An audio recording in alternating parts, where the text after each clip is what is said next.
Hey, greetings, friends. Jacque Howard here, and thank you for joining in this special segment, Bridge the Vote. Trenton 365 presents Bridge the Vote, Jacques, and we're talking about politics. And with that being said, we give a big shout out to WIMG 1300, WPHY, and WZBN, the current outlets that I have for being able to share my content, and also for the other organizations and institutions that come along during this time of the year and want to gather more information, micro focused, hyper local focused. And that's what we're going to be doing today. First of all, I want to say that Bridge the Vote, Trenton 365, Jacques, we do not support any candidates at all. We do not fundraise for candidates. We provide platforms and opportunities for them. And when I say them, I mean a very wide net, not just one party, not against any party, but a very wide net for the folks who want to lead other human beings, for them to come onto this program, share from their own mouths, their plans, their perspectives, the things that they have done in the past, what they're currently doing, and why, more importantly, do they deserve or how they're going to win your vote. Now, I have to say that almost as a disclaimer because inevitably, our society, at least where I am in New Jersey, when you have people who are doing things positively, they're often asked to be in different positions of leadership. And sometimes those positions of leadership may be, for lack of a better term, above their pay grade, where maybe they don't have the mindset, the acumen, the ability to lead masses of people. They may be popular, all those different things, but that is not what civics is about. Civics is about, and especially civics today, it's about making sure that there's true representation for the people of the community. And those people have a right and a privilege, especially if they've done everything that has been asked of them, to meet the standards to vote. Now, we can look historically and say, on the backs of so many people's lives of all different backgrounds, the current generation has this privilege of voting. With that being said, I'm going back to this. Bridge the Vote does not support any candidates. We take their advertising and promotion money if they want to do that, but we don't support any candidates. And with that being said, I want to take this time now to give a proper introduction to Errick Wiggins. Errick Wiggins is a man, I want to say, and I don't want it to sound like commercially, but a man's man. You know, somebody who's actually in the trenches, someone who's actually doing the work, someone who's well respected. Very rarely do you see him out front doing something in particular, drawing attention to himself. And there's a place for people to do that.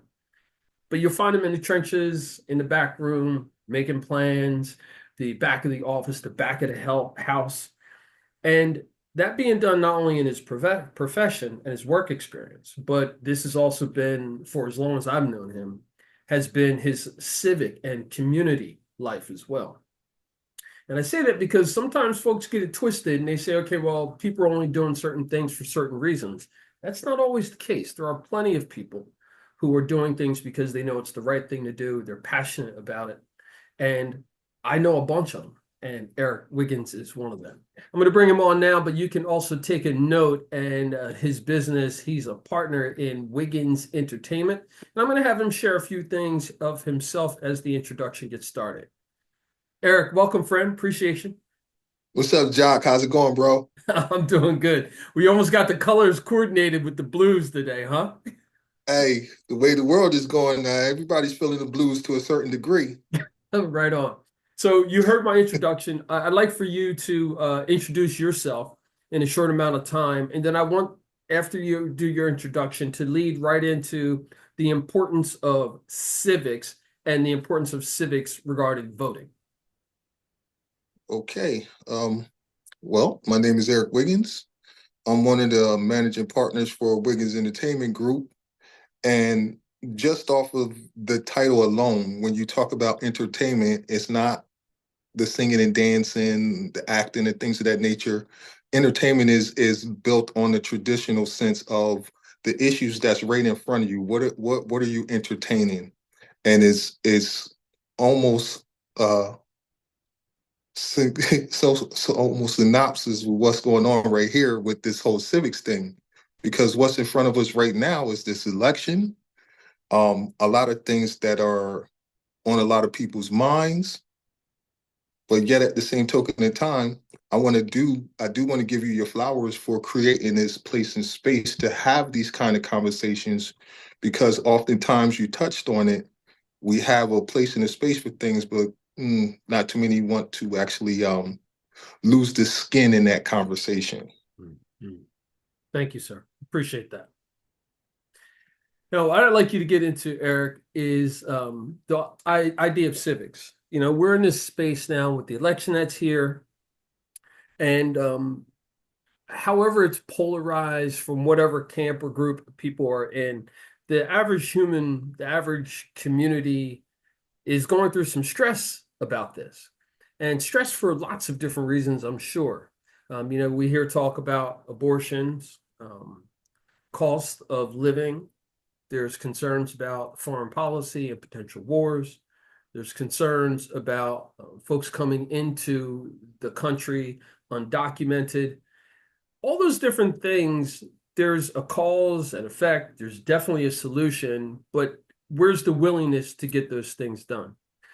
From your perspective, I'd like for you just to share a little bit about where you see politics, and you can talk local, statewide, or national. And then I'm going to ask you a couple of other questions after that, sir. Well, off the rip, there's macro and micro, meaning there's the big picture and then there's the small picture. Oftentimes, the clarity of both of those pictures are skewed due to life we live, the obstacles we have to overcome, and a lot of the injustices that are still trying to flesh its way out. And when I say that to this effect. This country is still young in its age, per se, because you went from 13 colonies to forming everything you have now as far as what's called the United States. Yet, in the same breath and essence, there were a lot of things that were initially done that had to get tweaked or had to have what you would say an extra set of eyes on, or things of that nature that would be an inclusive bill, ordinance, rule, or standard per se for that time. What we have, and when you start talking about, and that's why I led off with macro and micro, you have the big scale, small scale. So in that process, yes, on the big scale, you want to include everybody. On the small scale, when it boils down to it, so people, as they say, proverbial fall through the cracks, other injustices are done. Yet at the same breath, token, time, and space, it's on us as individual people in this country, city, state, neighborhood, community, that once we have the ability to address things with representatives, that's what we're supposed to do. We're supposed to address those things. We have this twisted mind state that we elect people in office, but we don't do anything as far as accountability. Yet at the same breath, time, token, and space and place, it's our responsibility to vote. Okay, well, it's your responsibility to hold that office and run it with the moral integrity and servitude that your constituents need. Um, wow. Just off the rip, I mean, just back in what, 2013, the Supreme Court had overturned the Section 4B of the Voting Rights Act, that no longer required the local governments to notify the Attorney General's office of changing any of the voting laws. That is in itself a lot of the muck and mire that we're dealing with now. I mean, you have a whole insurrection, quote unquote. Yeah, it's a lot of layers that on an everyday basis, when we have to survive, we miss picking up that baton, or we don't even see truly what team we on. And overall, it should only be one team, and that's the human family. Yes, sir. Right on. It should just be the human family, indeed. When I'm talking to folks, especially, my peers, folks who are close to my age, I always like to ask them, what would you say not only to your younger self, but also to the younger generations of people? Now, I know that you're very active. You are in touch with younger people all the time through the different things that you're doing. I'm just going to say in your life in general. So, two things: address the generational conversations, like say, let's say our generation talking to high schoolers, teenagers, college folks. And then I want to come back with a follow-up to that. You meaning our generation talking to younger folk, or Yes. the contrast of our generation conversation compared to younger folk conversation? Now, the us like two different generations, the importance of communication between the two different generations, and you can use Ooh, ours as an example. okay, I got you. I got you. Ooh, perception is on the forefront of what I want to begin this answer with. And that comes with, that comes with a lot of layers too. And the best example I can give is this. If one was to see me in public acting out of character and they know me, hold on, something is going on, because that's not typically him. Mhm. That example and how I'm going to shape that up with our generation talking to the younger generation. You have those in our generation, and you touched on it, where they may have a following, um, but they don't have any real civic duty that they're attributing to. So what happens is when the younger generations see us with a dilatory or no motion whatsoever in the realm of civics per se, or enough to where everybody is saying, yo, you need to go check out Jacque. His brother's doing some stuff on civics. If that's not the kind of fanfare that young people are getting with the connection and, how could you say, identity, Mhm. because that do come with the perception, and being in coming from a small town that we are a part of, perception is everything. Integrity is heavy, Mhm. morality is heavy, yet at the same token in time, oftentimes those things are blemished, and with social media and cameras in everybody's hands, all you got to do is see one piece of information misplaced, and that can throw the credibility of everything that this direction from our generation to the younger generation gets thrown clean out the window. Mhm.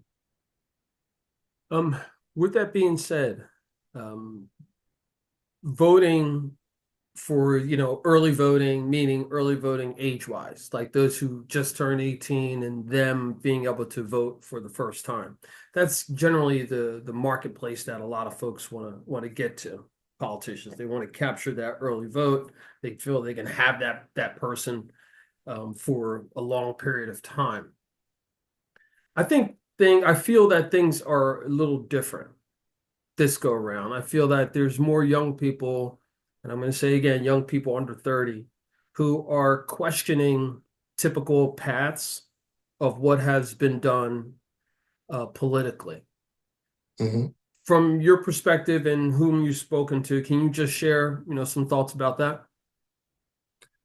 It's almost as if you want me to vote, yet at the same token in time, if I turn on a news outlet or a podcast per se, the information and facts that I'm given have me looking at this process. Like, what are we really doing? A complete contrast will fall into play when you turn around, and I'm not going to even give this a an easy life. But right now, we have a criminally indicted candidate. How is it possible to be guilty of breaking the law and you're still able to run and occupy, or with the anticipated hopes to occupy, the chief seat of the land that upholds the law? With that being said, when young people see things like that, they look at leadership as if they don't know what they're doing. They look at those that have a say and wonder why you're not saying anything. They look at those that have motion and and basically like, you want me to vote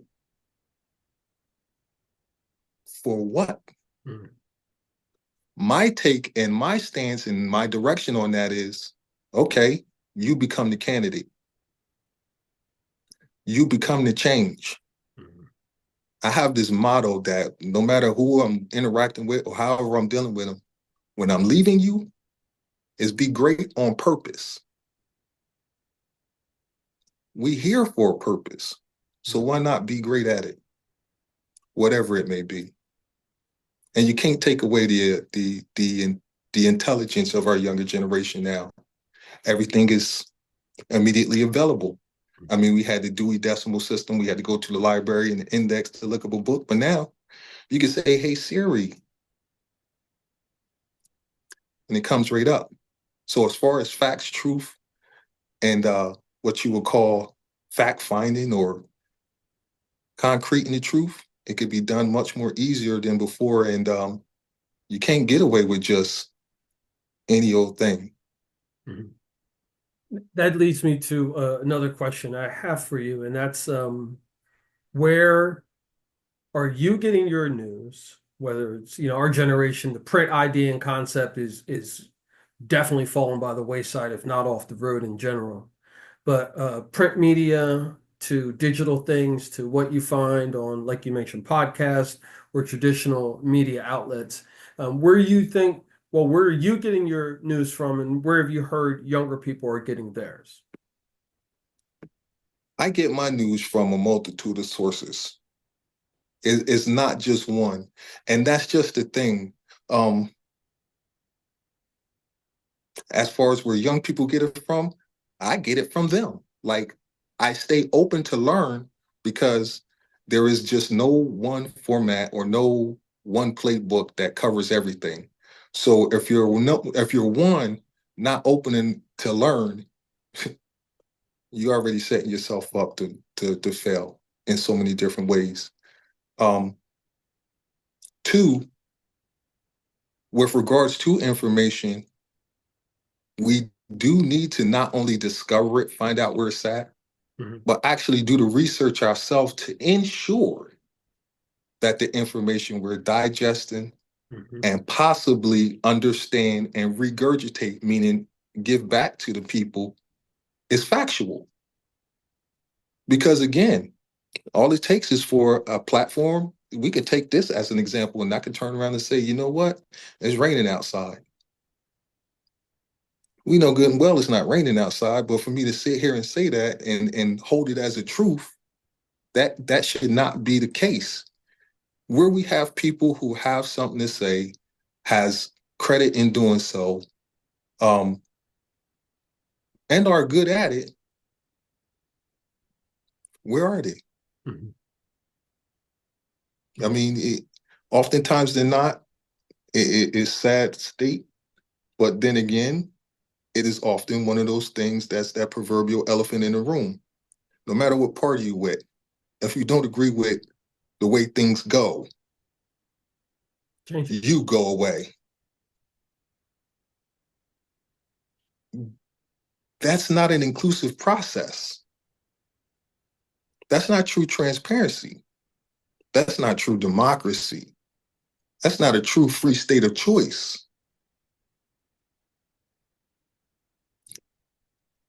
I can embellish and go on, but being respectful of time, and we got space and time to entertain this later on. Yeah, for sure, Eric. Thank you, man. And a final point, briefly,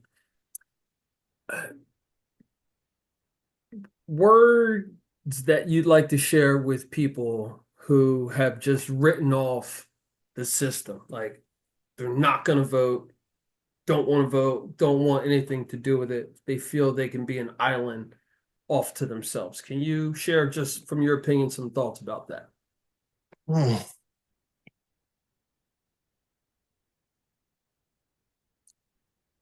If you're not going to be a part of the process, what process is in place that you are going to follow? What is the process that you plan on implementing or are a part of that we can eventually gain understanding and become a part of, if you're correct? Um, and I'm not discrediting that, because there's truth in everything. We just have to find the time, space, and place to be able to digest and absorb it and apply it correctly.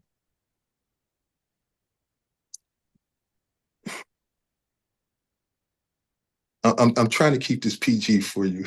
Okay. Okay. All right. Because that's Please. where Thank I'm you. going They're right gonna need now. that. Thank Yeah, you. um, hmm,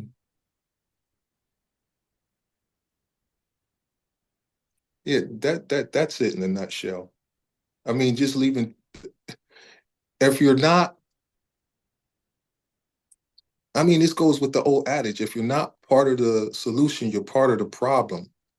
And I'm saying that loosely only to the extent that, again, if there isn't a resolution or a alternate direction with specifics, there's nothing wrong with your opinion. There's no, you can do whatever you want.